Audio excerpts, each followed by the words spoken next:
Hello everyone, this is a programmatic environmental impact statement of the rulemaking for Alaska roadless area. This study was developed by the United States Department of Agriculture in September 2020 was finished. 6 cooperating agencies worked together with the Secretary of Agriculture to develop this program, and in July 30 in 2018 it was the first scoping process.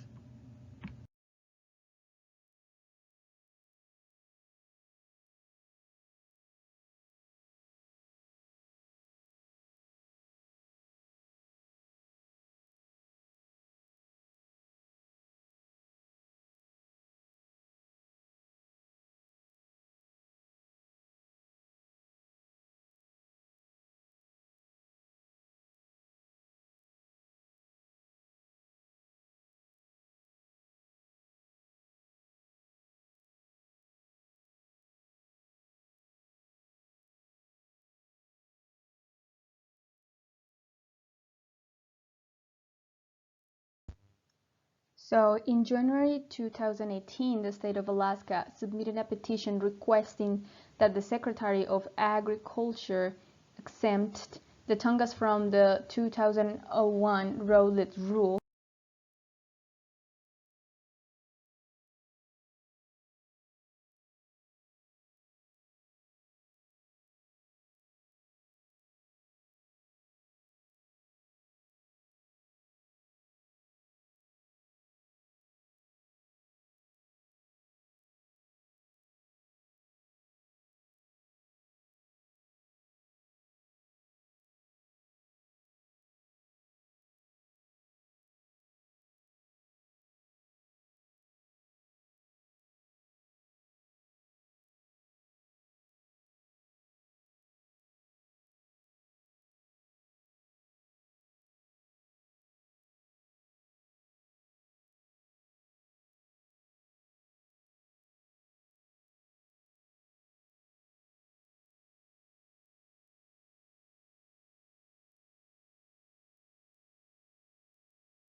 The other approach for management is roadless priority.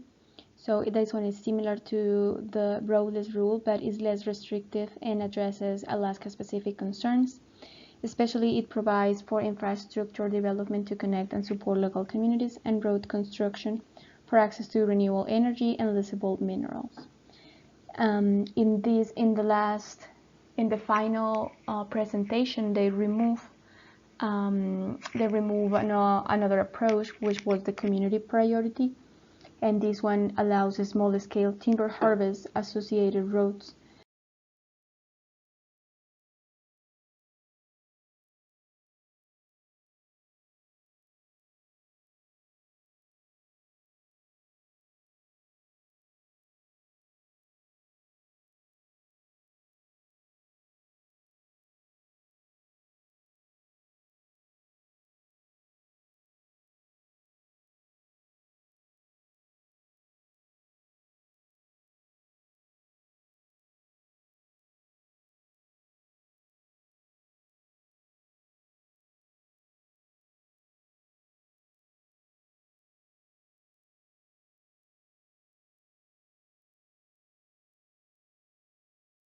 And the last one is alternative 6, because that one will exempt fully the 2001 roadlet rule.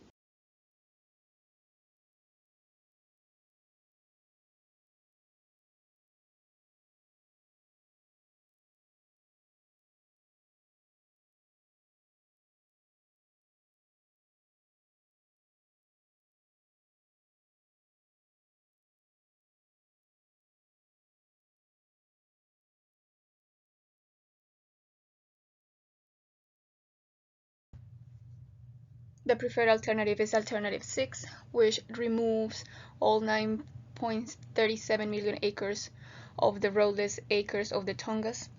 It also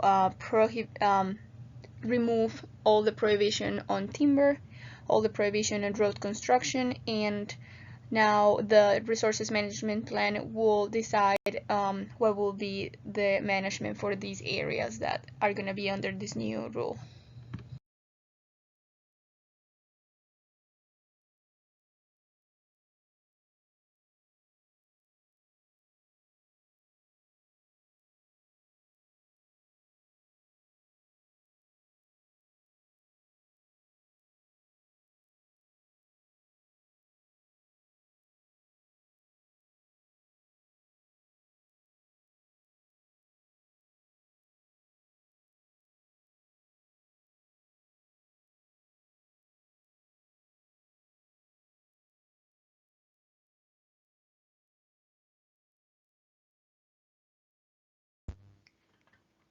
Here we can see listed the most important effects.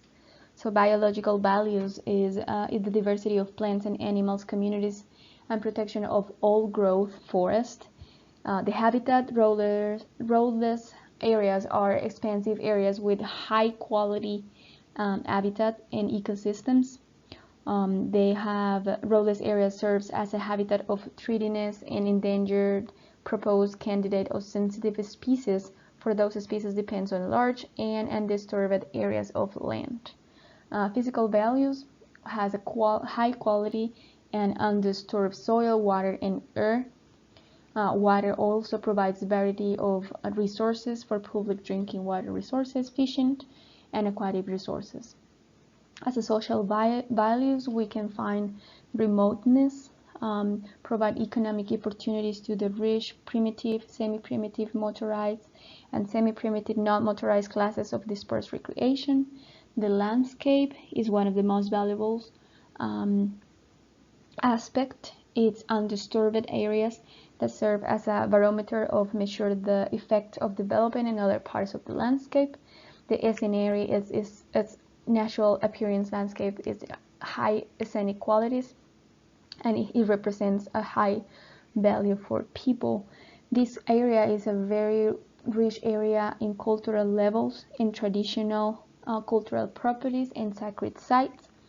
Locally unique characteristic geographic areas are unique around the world, as Alaska in general. Imported resources and substantial resources, rich habitats that support multiple species, and support diverse economic opportunities for the local and rural community well-being. So I wanted to stop here a little bit and go a little bit more deeply in the community effects. As we know, alternative 1, it will not cause any effect because it's avoiding the construction. Alternative 4, 5, and 6 because they will alterate a larger increase of suitable timber out of these areas. So these alternatives have increased potential effects on the community related to the forest. This community are primarily because they are undisturbed communities and landscapes which have connect with the forest in very deep levels. The smaller and less diverse communities have a greater risk of effect. In addition, communities influenced by the timber industry might experience minor beneficial effects resulting from flexibility to timber harvest because of the programmatic nature of these environmental impact statements.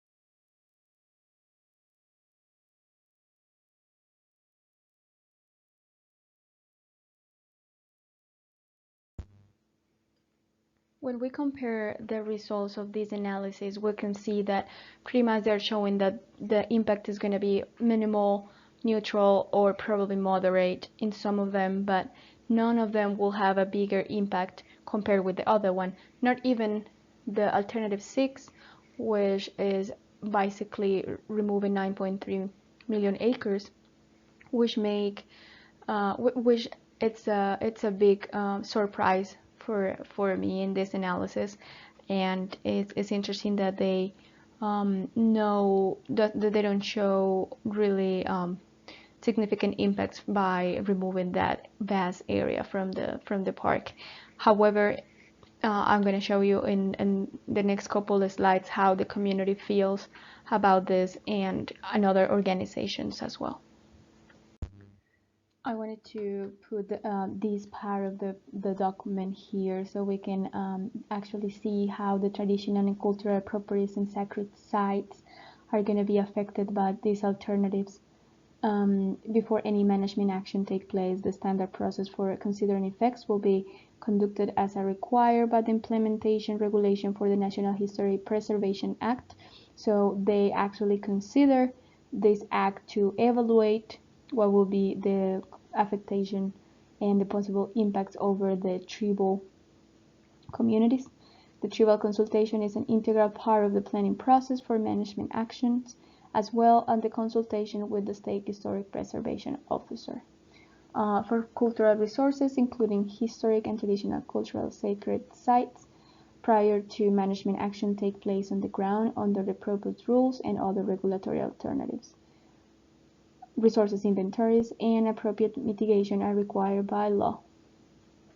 And then the locally identified unique characteristics. Tongass National Forest has an special interest areas. It can be in geological, recreational, zoological, botanical, cultural areas, and scenic areas that they are 186,000 acres, that they are under the 2001 inventory roadless area. And in addition, the number of research natural areas occurs within the Tongass National Forest areas are in 21,000 acres. So these areas are very significant for researching and for a lot of investigations of wildlife and scenic rivers. So it was important to demonstrate here how big the impact would be if they don't have a good implementation or a good mitigation planned. However, the baseline, the exception, the roadless acreage within these LUDs will decrease to 0. So these areas that we are looking here will disappear after the implementation of this new law. As I say before, for the implementation and the develop of this assessment, the community was participating, and during the 60 days public comments period following in 2019,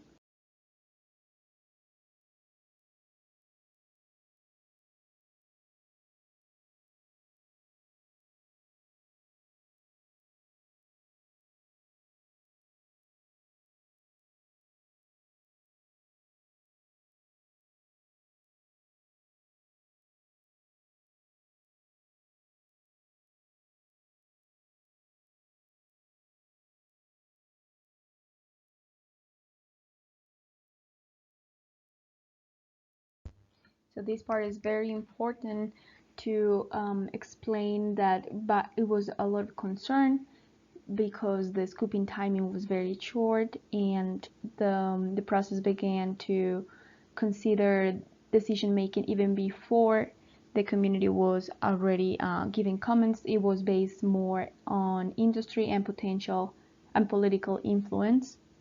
So commenters were concerned the administrative change will change also the rule making, that the scoping and the public hearing will be changing by the administration changes too. And the public involvement individuals, cooperating agencies, non-government organizations, government officials, and business groups.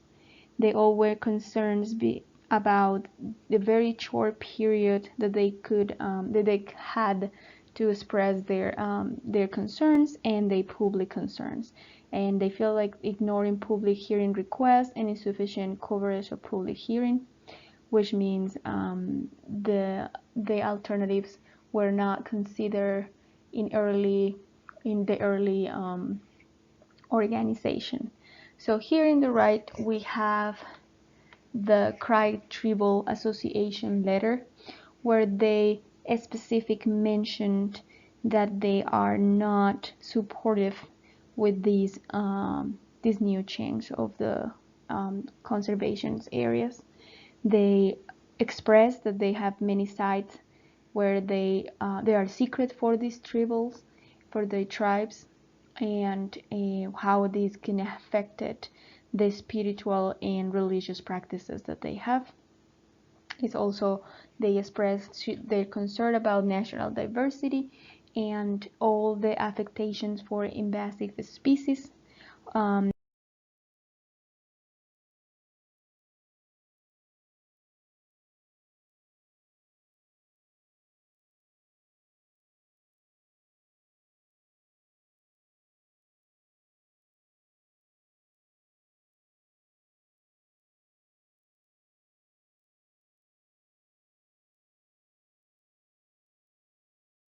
Most important social in the social impact assessment that we got to be considered is that all the members and communities has to be considered in the public comments, but also in the impact and how these communities feel that they are not represented by the governor.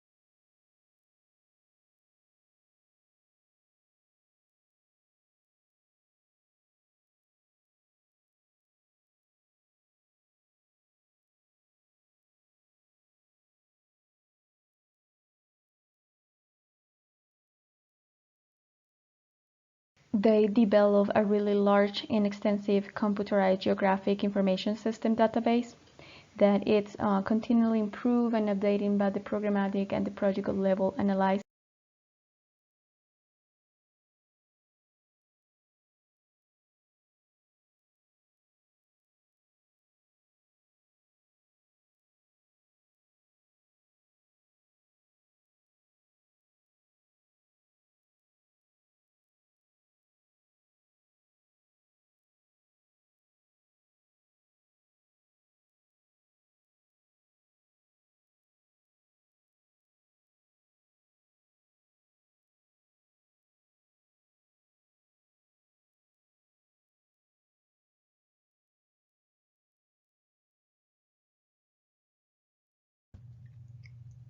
The control community that they used was Colorado, Idaho, and Utah national parks, where they have removed the roadless rule. As a final decision, it's Tongass National Park is gonna have full exemption or of roadless rules, where multiple communities are going to be affected, and this place will be fragmented by the construction of these roads to be able to extract timber from the forest. Has been very controversial and is affecting 9.3 million acres of this beautiful and very iconic place in the world.